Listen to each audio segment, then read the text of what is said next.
나는 한지훈, 39살의 평범한 회사원이다. 내성적인 성격이지만 직장에서는 책임감 강한 중간 관리자로 10년간 일해왔다. 아내 서지우는 프리랜서 디자이너로 활동 중이었고 우리는 결혼 10년 차를 맞이했다. 자녀는 없었지만 그게 우리 관계에 문제가 되진 않았다. 아니, 적어도 나는 그렇게 생각했다. 그날도 특별할 것 없는 평일 저녁이었다. 지우는 클라이언트와 미팅이 있다며 조금 늦을 거라고 했고 나는 먼저 귀가해 저녁을 준비하고 있었다. 테이블 위에 놓인 지훈의 휴대폰이 울렸다. 요리 중이라 손을 닦은 후 확인해 보니 카카오톡 메시지였다. 보통은 남의 메시지를 함부로 보지 않지만 잠금 화면에 보인 내용이 시선을 사로잡았다. 오늘도 당신 품에서 자고 싶다. 나 없이 못 자는 거 알지? 발신자는 도혁 오빠였다. 장도혁. 그 이름은 낯설지 않았다. 내 대학 동기였으니까. 가끔 연락하며 술도 몇 번 마셨던 사이. 심지어 우리 집에도 몇 번 초대한 적이 있었다. 심장이 빠르게 뛰기 시작했다. 이게 무슨 상황인지 바로 깨달았지만 믿고 싶지 않았다. 실수일지도 모른다. 다른 사람의 메시지가 잘못 온 걸지도.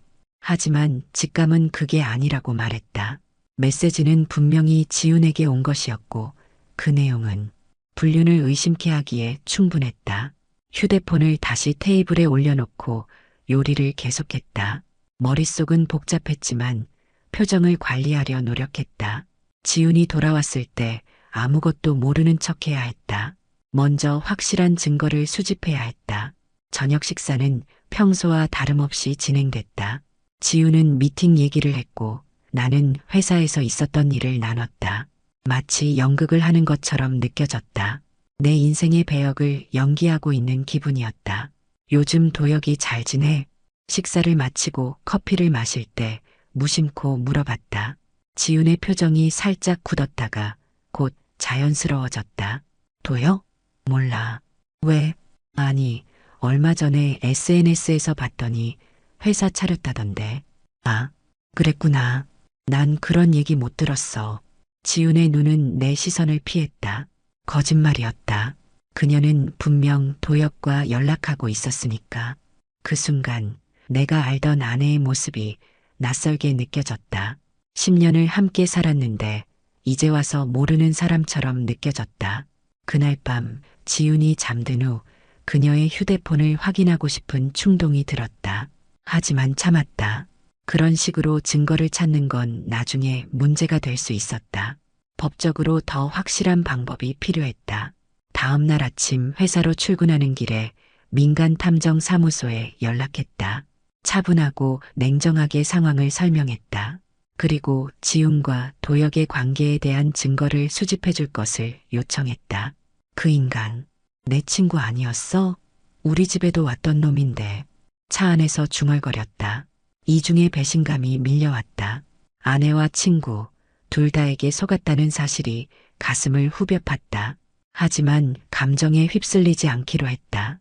차분하게, 계획적으로 대응할 것이다. 복수는 감정이 아닌 전략으로 이루어져야 했으니까. 민간 탐정을 고용한 지 일주일이 지났다. 매일 아침 출근길에 탐정과 만나 진행 상황을 확인했다. 그는 지훈의 일정과 통화 기록, 도혁과의 만남을 꼼꼼히 기록하고 있었다. 증거가 하나둘 쌓이기 시작했다. 어제 오후 3시 서초동의 호텔에서 만났습니다. 약 3시간 정도 머물렀고요. 탐정이 건넨 사진 봉투를 열었다. 호텔 로비에서 손을 잡고 걸어가는 지훈과 도혁의 모습이 선명했다. 가슴이 무너져 내렸지만 표정은 차분히 유지했다. 이제 의심할 여지가 없었다.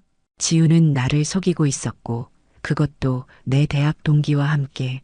더 많은 증거가 필요합니다. 특히 둘이 함께 여행 간 기록이나 대화 내용 같은 것들이요. 탐정은 고개를 끄덕였다. 나는 추가 조사비를 건넸고 그는 더 철저한 조사를 약속했다. 사무실로 향하는 길, 머릿속은 복잡했다. 어떻게 대응해야 할지, 어떤 결정을 내려야 할지 고민이 쌓였다. 회사에서는 평소처럼 업무에 집중했다. 아무도 내 상황을 눈치채지 못하게 하려고 노력했다. 가끔 동료들이 지훈을 물어보면 잘 지내라고 짧게 대답했다. 거짓말이 자연스러워지고 있었다. 이틀 후 탐정에게서 또 연락이 왔다. 이번엔 더 충격적인 사실이 드러났다. 우리 결혼 기념일에 나에게 친구들과 제주도 여행이라고 말했던 지훈이 실제로는 도혁과 함께 제주도의 한 펜션에 머물렀다는 것이다. 그것도 우리가 신혼여행 때 갔던 그 펜션이었다. 증거는 충분한가요? 네, 법적으로 충분합니다.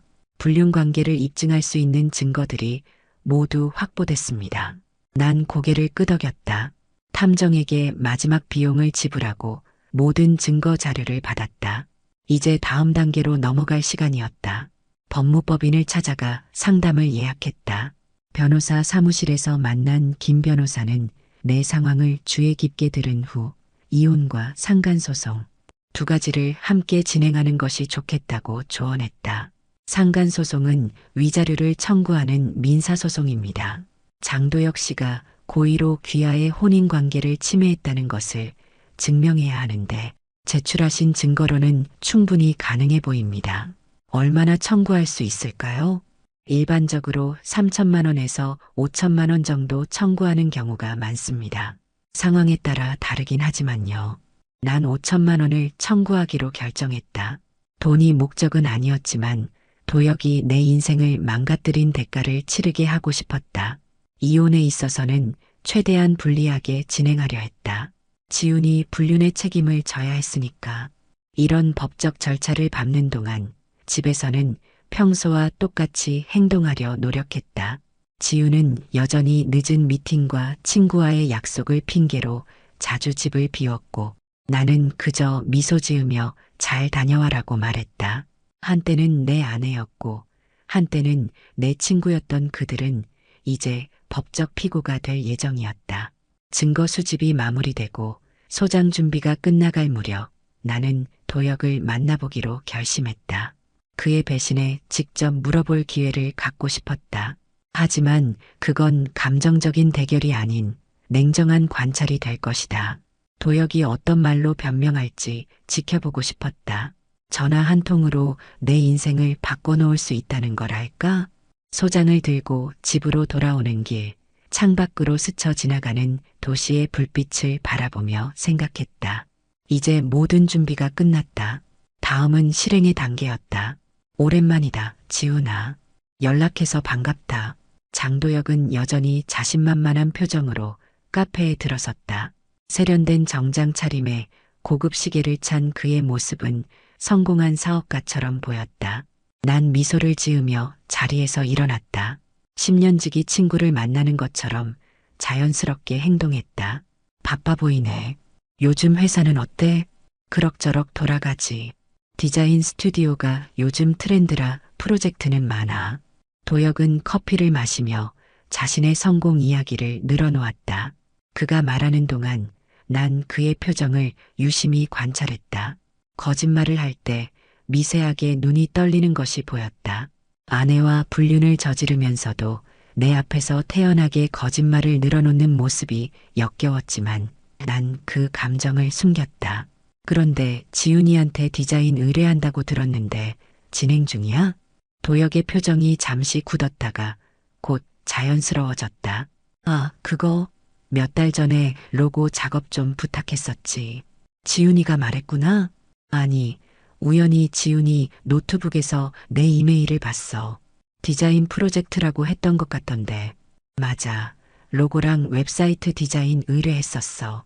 근데 재밌는 건 지훈이가 웹 디자인은 안 한다는 거야. 그쪽은 자기 분야가 아니라고 항상 거절했거든. 또다시 도혁의 표정이 굳었다. 그는 잠시 말문이 막힌 듯 했다가 곧 어색한 웃음을 지었다. 아, 그래. 내가 기억을 잘못했나 보다. 로고만 부탁했던 것 같아. 언제부터 알고 지냈어? 지훈이랑? 작년 말 공통 지인 통해서 알게 됐어. 또 거짓말이었다. 지훈과 도혁이 처음 만난 건 우리 결혼식이었다. 그 후에도 몇 번 집에 초대해 함께 식사한 적도 있었다. 도혁의 모순된 발언들이 하나둘 쌓여갔다. 혹시 제주도 가봤어? 최근에? 도혁의 눈이 흔들렸다. 제주도? 아니, 몇 년 전에 갔었나? 그래, 나는 지난달에 갔다 왔어. 지훈이가 친구들이랑 여행 간다고 해서 혼자 다녀왔지. 아, 그랬구나. 대화를 이어가면서 도혁은 자기도 모르게 점점 더 많은 실수를 했다. 지훈과의 관계를 감추려 할수록 그의 이야기는 더 많은 모순을 드러냈다. 1시간 정도 대화를 나눈 후 난 자리에서 일어났다. 다음에 또 만나자. 아, 그리고 명함 좀 줄래? 혹시 디자인 의뢰할 일 있을지도 모르니까. 도혁은 안도의 표정을 지으며 명함을 건넸다. 그는 내가 아무것도 모른다고 생각하는 것 같았다. 난 명함을 주머니에 넣으며 마음속으로 생각했다. 이 명함 곧 법원에서 쓰이겠네. 카페를 나와 차로 향하면서 도혁의 뒷모습을 바라봤다. 그는 자신감 넘치는 걸음으로 반대편으로 걸어갔다. 아마 지훈에게 전화해 지훈이가 아무것도 모른다고 안심시킬 것이다. 그 생각에 쓴웃음이 나왔다. 차에 타서 잠시 숨을 골랐다. 도혁을 만나는 건 생각보다 힘든 일이었다. 배신감, 분노, 증오. 다양한 감정이 복잡하게 얽혀 있었다. 하지만 지금은 감정에 휘둘릴 때가 아니었다. 계획대로 차근차근 진행해야 했다. 집으로 돌아가는 길 전화기가 울렸다. 변호사였다. 한지훈님, 소장 제출 준비가 끝났습니다. 언제 진행할까요? 최대한 빨리 해주세요. 준비 다 됐습니다. 전화를 끊고 백미러로 내 표정을 확인했다. 차분하고 결연한 눈빛이 보였다. 네가 웃고 있는 동안 난 칼을 간다. 이제 곧 그 칼이 빛을 발할 차례였다. 지훈이 외출한 틈을 타 집에 돌아왔다. 보통은 이런 시간에 회사에 있어야 했지만 오늘은 반차를 썼다. 할 일이 있었으니까. 집안은 조용했다. 지훈의 노트북이 거실 테이블 위에 놓여 있었다. 비밀번호는 알고 있었다. 우리 결혼기념일이었다. 아이러니하게도 노트북을 열고 메일함을 확인했다. 대부분의 메일은 업무 관련이었지만 특정 폴더에 도혁과 주고받은 메일들이 따로 정리되어 있었다. 메일들을 하나씩 살펴보던 중 한 메일이 눈에 띄었다. 지훈이 이혼 말 꺼내게 유도하자. 폭발하게 만들면 내 쪽으로 기울어. 너무 걱정 마. 이런 케이스 변호사들 많이 다뤘대. 날짜는 2달 전이었다. 심장이 빠르게 뛰기 시작했다. 이건 단순한 불륜이 아니었다. 계획적인 이혼 획책이었다. 그들은 내가 감정적으로 폭발해서 불리한 이혼 합의를 하도록 유도하려 한 것이다. 그래, 니들 계획대로 됐으면 좋겠다. 쓴웃음을 지으며 중얼거렸다. 메일 내용을 캡처해 저장했다. 법정에서 유용한 증거가 될 것이다. 노트북을 더 살펴보니 지훈과 도혁이 주고받은 문자 메시지들도 백업되어 있었다. 은밀한 만남 약속, 사랑 고백, 심지어 내 뒤에서 나를 비웃는 내용도 있었다. 지훈이는 전혀 모르더라. 어제도 늦게 들어왔는데 그냥 일 때문이라고 하니까 별말 없더라고. 너무 순진해. 가슴이 무너지는 기분이었다. 10년 동안 함께 살았던 사람이 내 뒤에서 이런 말을 하다니. 하지만 난 감정을 억눌렀다. 지금은 냉정하게 증거를 수집할 때였다. 노트북을 원래대로 돌려놓고 집안의 다른 곳도 살펴봤다.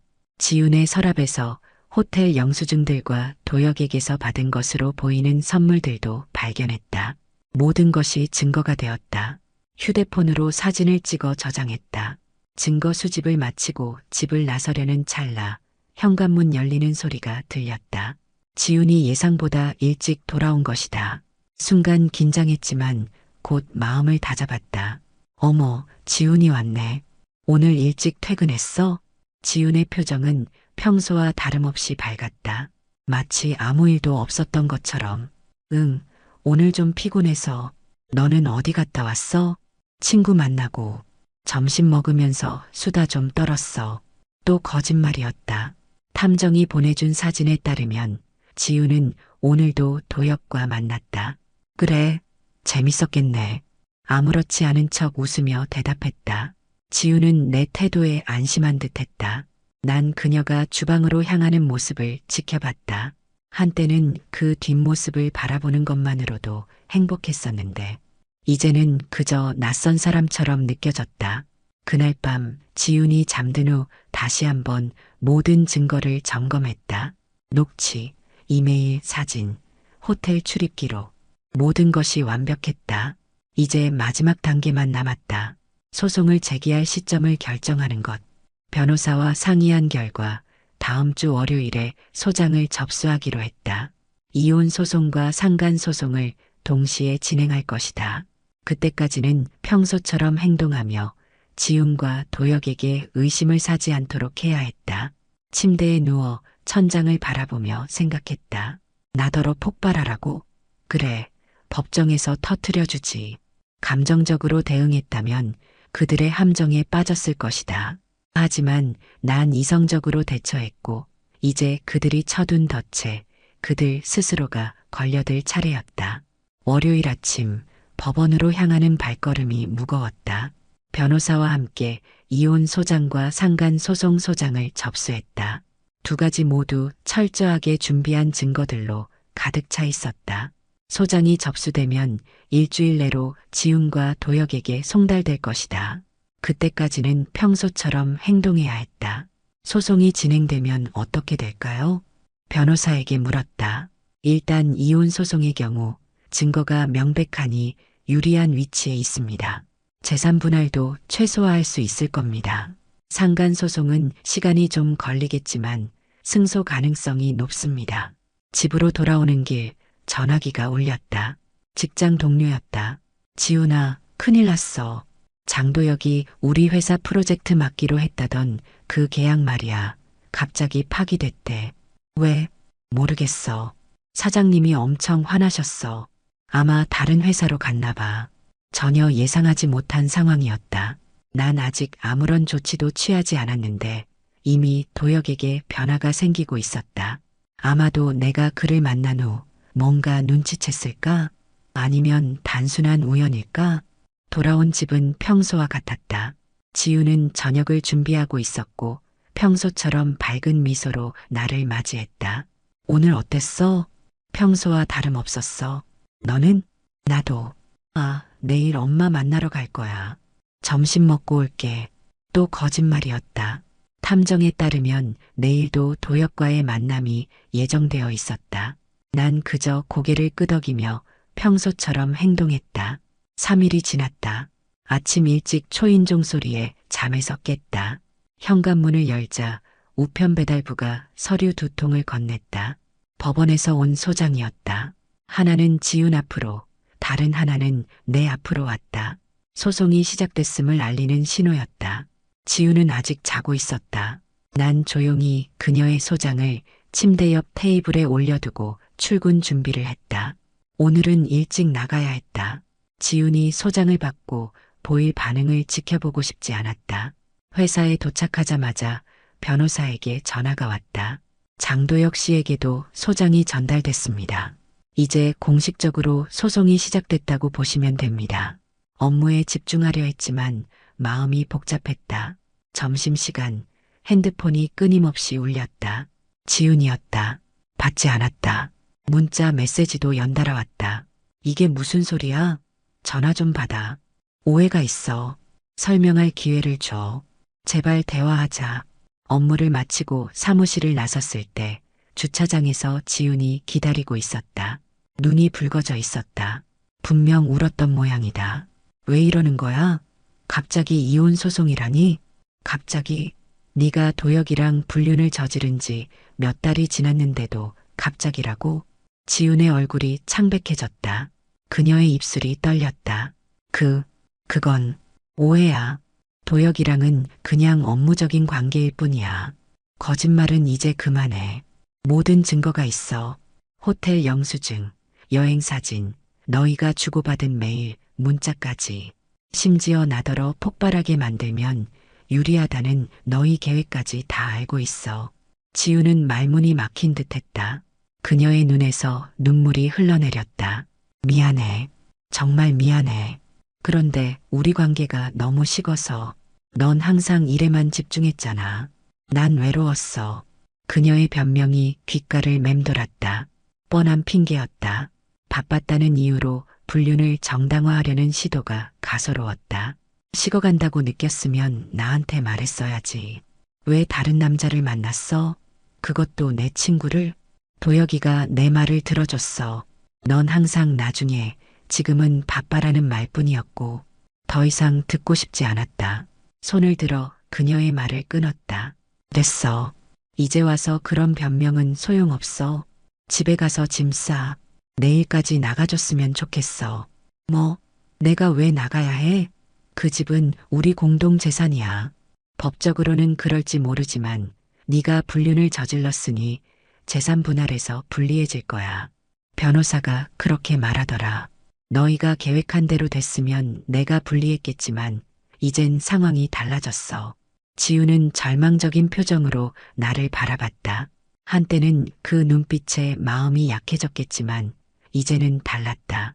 너무 많은 거짓말과 배신을 견뎌온 후였다. 내일 집에 돌아갈게. 그때까지 짐 싸서 나가 있어. 열쇠도 놓고 가. 차에 올라 출발하려는데 지훈이 창문을 두드렸다. 제발 한 번만 더 기회를 줘. 다시 시작할 수 있어. 도혁이랑은 끝냈어. 창문을 내리지 않고 그저 고개를 저었다. 백미러로 주차장에 무너지듯 쪼그려 앉은 지훈의 모습이 보였다. 한때는 그 모습에 가슴이 아팠을 텐데 지금은 아무런 감정도 느껴지지 않았다. 모텔로 향하는 길, 도혁에게서 연락이 왔다. 역시 그도 소장을 받은 모양이었다. 지훈아, 오해가 있어. 만나서 얘기하자. 답장하지 않았다. 이제 대화는 법정에서 하게 될 것이다. 장도혁은 이혼 소송 소식이 퍼지면서 업계에서 평판이 급격히 추락하기 시작했다. 불륜 사실이 알려지자 주요 클라이언트들이 하나둘 계약을 파기했다. 그의 디자인 스튜디오는 큰 타격을 입었고 파트너십 계약도 모두 취소되었다. 변호사를 통해 들은 소식에 따르면 도혁은 소송을 취하해달라며 합의를 제안해왔다. 하지만 난 거절했다. 이제 와서 돈으로 모든 것을 해결하려는 그의 태도가 더욱 불쾌했다. 합의는 없습니다. 끝까지 갈 겁니다. 변호사에게 단호하게 말했다. 그는 고개를 끄덕이며 내 뜻을 존중해 주었다. 텅 빈 집으로 돌아왔다. 지훈의 물건들은 모두 사라졌고 곳곳에 빈자리가 눈에 띄었다. 벽에 걸려있던 우리의 결혼 사진도 내려놓았다. 이제 과거의 추억들을 정리할 때가 되었다. 친구들이 자주 연락해 위로했지만 혼자 있는 시간이 필요했다. 회사에서도 일에만 집중했다. 동료들은 내 상황을 이해해주며 배려해 주었다. 특히 상사는 나에게 새 프로젝트를 맡기며 일이 최고의 치료제라고 말했다. 그러나 밤이 되면 외로움이 밀려왔다. 술로 그 감정을 달래려 했지만 그건 임시 방편일 뿐이었다. 시간이 약이라 했지만 배신의 상처는 쉽게 아물지 않았다. 첫 번째 재판일이 다가왔다. 법원 복도에서 지훈과 마주쳤다. 그녀는 많이 야위어 있었다. 화장기 없는 얼굴에 피곤함이 묻어났다. 도혁도 멀리서 보였는데 예전의 자신감 넘치는 모습은 온데간데 없었다. 법정에서 모든 증거가 제시되었다. 지훈과 도혁의 불륜 관계를 명백히 보여주는 사진들, 매일 녹취록. 판사는 모든 것을 꼼꼼히 검토했다. 그들의 변호사는 최대한 상황을 변호하려 했지만 증거가 너무 명백했다. 위자료 요구액이 좀 높은 것 같습니다만 도혁의 변호사가 말했다. 피고의 행위로 인한 정신적 고통이 상당합니다. 원고는 10년간의 결혼 생활이 무너졌고 그것도 자신의 대학 동기와의 불륜으로 인해 이중의 배신감을 느꼈습니다. 내 변호사가 단호하게 반박했다. 판사는 고개를 끄덕이며 메모를 했다. 재판이 몇 주 동안 진행되는 동안 도혁의 상황은 더욱 나빠졌다. 사업이 기울어 스튜디오를 정리해야 했고 갑자기 세무조사까지 들어왔다고 들었다. 나와는 전혀 관계없는 일이었지만 어쩌면 그의 불륜 사실이 알려지면서 다른 문제들도 수면 위로 떠오른 것 같았다. 지훈의 상황도 좋지 않았다. 그녀의 부모님은 뒤늦게 이혼을 딸의 불륜 사실을 알고 충격을 받았고 관계가 소원해졌다고 들었다. 친구들도 하나둘 멀어졌다. 무엇보다 프리랜서 일이 뚝 끊겼다. 아마도 소문이 업계에 퍼진 모양이었다. 법원은 마침내 판결을 내렸다. 이혼이 확정되었고 재산 분할도 내게 유리하게 진행되었다. 집은 내가 갖게 되었고 지우는 자신의 개인 재산만 가져갈 수 있었다. 상간소송에서도 승소했다. 법원은 도혁에게 3천만 원의 위자료를 지급하라는 판결을 내렸다. 상간소송에서는 500만 원을 깎아주셨네요. 변호사가 말했다. 괜찮습니다. 금액보다는 승소 자체가 중요했으니까요. 정말 그랬다. 돈이 목적이 아니었다. 그들이 나에게 한 행동의 대가를 치르게 하고 싶었을 뿐이다. 판결이 난 날 법원을 나오는 길에 도혁과 마주쳤다. 그는 고개를 숙인 채 지나갔다. 예전의 당당함은 찾아볼 수 없었다. 한때는 그에게 화가 나서 주먹을 날리고 싶었지만 지금은 그저 동정심만 들었다. 그도 결국 자신의 선택에 대한 대가를 치르고 있었다. 어느 날 저녁 오랜만에 대학 동아리 모임이 있다는 연락을 받았다. 처음에는 가지 않으려 했다. 사람들을 만날 기분이 아니었다. 하지만 친구의 끈질긴 권유에 결국 참석하기로 했다. 모임 장소에 도착했을 때 많은 동기들이 이미 와 있었다. 오랜만에 보는 얼굴들이라 어색했지만 다들 반갑게 맞아주었다. 그 중에는 최소희라는 후배도 있었다. 대학 시절에도 몇 번 봤던 기억이 있었다. 한지훈 선배님, 오랜만이에요. 소희가 환하게 웃으며 인사했다. 30대 중반으로 보이는 그녀는 밝고 활기찬 인상이었다. 카페를 운영한다고 했다. 네, 기억나요. 항상 도서관에서 열심히 공부하던 후배였죠? 맞아요. 기억해 주시다니 영광이네요. 자연스럽게 대화가 이어졌다. 소희는 여러 해 동안 대기업에서 일하다가 번아웃을 겪은 후 작년에 용기를 내 직접 카페를 열었다고 했다. 그녀의 이야기를 들으며 묘하게 편안함을 느꼈다. 오랜만에 누군가와 진솔한 대화를 나누는 것이 좋았다. 선배님은 요즘 어떻게 지내세요? 글쎄요. 솔직히 말하면 힘든 시간을 보내고 있어요. 최근에 이혼했거든요. 왜 이런 개인적인 이야기를 하게 됐는지 모르겠지만 말이 자연스럽게 흘러나왔다. 소희는 놀란 기색 없이 공감하는 눈빛으로 들어주었다. 많이 힘드셨겠네요. 하지만 그런 경험도 삶의 일부라고 생각해요. 앞으로 더 단단해지실 거예요. 그녀의 말에 묘하게 위로가 됐다. 모임이 끝나고 각자 집으로 향할 때 소희와 연락처를 교환했다. 특별한 의미는 없었다. 그저 좋은 대화 상대를 만난 것 같아서였다. 그 후로 소희와 가끔 연락을 주고받게 됐다. 처음에는 간단한 안부 정도였다가 점차 일상적인 대화로 발전했다. 그녀의 카페에 몇 번 들르기도 했다. 한강 근처에 있는 아담한 공간이었는데 그녀의 성격처럼 밝고 따뜻한 분위기였다. 이 카페가 제 삶의 전환점이었어요. 회사 다닐 땐 항상 다른 사람의 기준에 맞춰 살았거든요. 하지만 이젠 제가 원하는 삶을 살고 있어요. 소희의 말에 깊이 공감했다. 나도 지금까지 사회적 기대에 맞춰 살아온 것 같았다. 성공적인 직장인, 완벽한 남편. 그런 이미지를 유지하려고 노력했지만 정작 나 자신을 돌보진 않았던 것 같다. 소희와의 만남은 연애도 결혼도 아니었다. 그저 서로의 존재가 위로가 되는 관계였다. 그녀는 결혼 경험이 없었지만 인생의 여러 굴곡을 겪었다고 했다. 그래서인지 내 상황을 이해하고 공감해주는 능력이 뛰어났다. 우리 천천히 알아가면 어떨까요? 서두르지 말고 그냥 편한 사이로. 소희의 제안이 좋았다. 이번엔 서로를 조용히 바라보는 데서 시작하고 싶었다. 황급히 관계를 정의하지 않고 자연스럽게 흘러가는 대로 두기로 했다. 세월이 흘렀다. 이혼 후 1년 모든 것이 조금씩 제자리를 찾아가고 있었다. 회사에서는 승진도 했고 새로운 취미도 생겼다. 특히 등산은 마음의 안정을 찾는데 큰 도움이 됐다. 높은 곳에 올라 세상을 내려다보면 모든 문제가 작게 느껴졌다. 소희와의 관계도 자연스럽게 발전했다. 아직 연인은 아니었지만 서로에게 특별한 존재가 되어가고 있었다. 주말마다 함께 등산을 가거나 영화를 보며 시간을 보냈다. 그녀의 밝은 에너지가 내 어두운 마음을 조금씩 밝혀주었다. 지훈 씨, 오늘 어때요? 기분이 좋아 보이네요. 소희가 웃으며 물었다. 우린 한강공원 벤치에 앉아 노을을 바라보고 있었다. 네, 오늘따라 특별히 좋네요. 이렇게 편안하게 앉아 있으니 행복해요. 좋아요.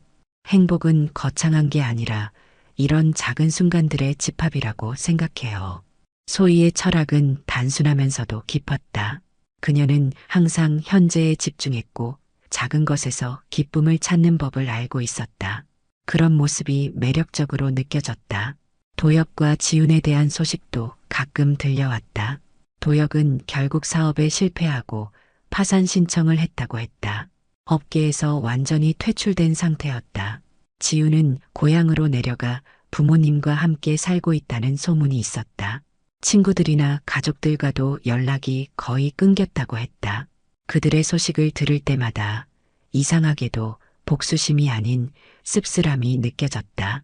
한때는 내게 가장 소중했던 사람들이 이렇게 무너져 내리는 것을 지켜보는 것이 마냥 기쁘지만은 않았다.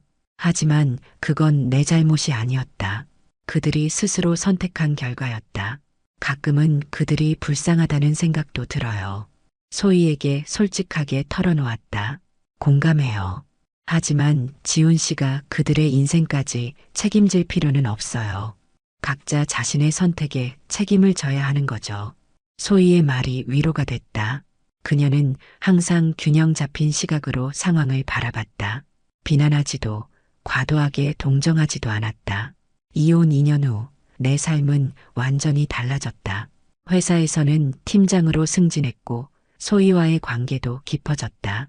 우리는 공식적인 연인 사이가 되었고 자연스럽게 미래를 함께 계획하게 됐다. 도혁은 고향으로 돌아갔다는 소식을 들었다. 서울에서의 모든 것을 정리하고 작은 디자인 회사에 취직했다고 했다. 지우는 해외로 떠났다는 소문도 있었다. 더 이상 그들의 소식에 가슴이 아프지 않았다. 그저 인생의 한 페이지를 함께 넘긴 사람들일 뿐이었다. 지훈 씨, 이사 생각해 본 적 있어요? 어느 날 소희가 물었다. 우리는 그녀의 카페 테라스에 앉아 저녁을 먹고 있었다. 이사요? 어디로요? 글쎄요, 조금 더 조용한 곳으로. 서울 근교나 강원도 쪽이 어떨까 싶어요. 자연 속에서 사는 건 어떨까요? 사실 나도 비슷한 생각을 하고 있었다. 도시의 번잡함에서 벗어나 조용한 곳에서 새 삶을 시작하고 싶었다. 특히 이혼 후 홀로 지내는 그 집은 여전히 과거의 기억으로 가득했다. 좋은 생각이에요. 실은 저도 그런 고민을 하고 있었어요. 소희는 기쁜 표정으로 내 손을 꼭 잡았다. 그녀의 손길이 따뜻했다. 그럼 주말에 강원도 쪽으로 답사 가볼까요? 제가 마음에 드는 지역이 몇 군데 있어요. 그렇게 우리는 새로운 보금자리를 찾아 떠났다. 강원도의 작은 마을을 둘러보며 미래를 꿈꿨다. 소희는 그곳에서 작은 카페를 열고 싶어 했고 나는 재택근무를 하거나 퇴직 후 전원 생활을 계획했다. 여기 정말 좋네요. 공기도 맑고 사람들도 친절하고. 소희가 감탄했다. 우리는 바다가 보이는 언덕 위 작은 집을 둘러보고 있었다. 낡았지만 아늑한 느낌의 집이었다. 정말 마음에 들어요. 이곳에서 새 출발을 하는 건 어떨까요? 소희의 제안에 기꺼이 동의했다. 서울의 집은 매물로 내놓기로 했다. 과거의 상처가 배어 있는 공간보다 새로운 기억을 쌓아갈 장소가 필요했다.